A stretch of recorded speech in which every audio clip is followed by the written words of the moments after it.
బెదిరే వాళ్ళు ఉంటే ప్రతి ఒక్కడు బెదిరించేవాడే.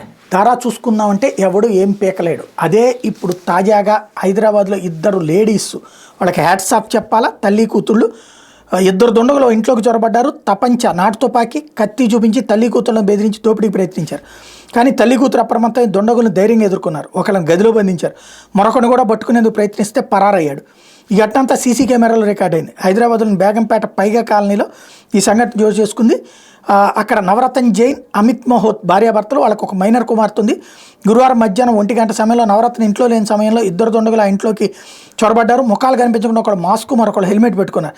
తమ వెంట తెచ్చుకున్న నాటు తుపాకీ కత్తి చూపించి ఇంట్లో నగదు తీసుకురమ్మని చెప్పి లేకపోతే చంపేస్తామని బెదిరించారు.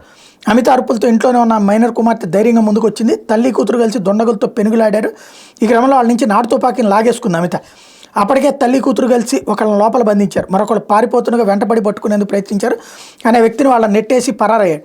లోపల బంధించిన రెండో వ్యక్తి కూడా బయటపడి కత్తితో బెదిరిస్తూ పారిపోయే ప్రయత్నం చేశాడు. అప్పటికే అక్కడికి చేరుకున్నటువంటి స్థానికులు అతన్ని పట్టుకుని పోలీసులకు అప్పగించారు. వాళ్ళిద్దరూ కూడా ఎవరైతే ఈ తప్పు చేసినటువంటి వాళ్ళిద్దరూ కూడా ఇంతకుముందు అదే ఇంట్లో పనిచేసిన వాళ్ళన్న సంగతి కూడా తేలింది. మొత్తం మీద ఆ లేడీస్ ధైర్యం మూలంగా ఓ దోపిడీ నుంచి రక్షించబడ్డారు.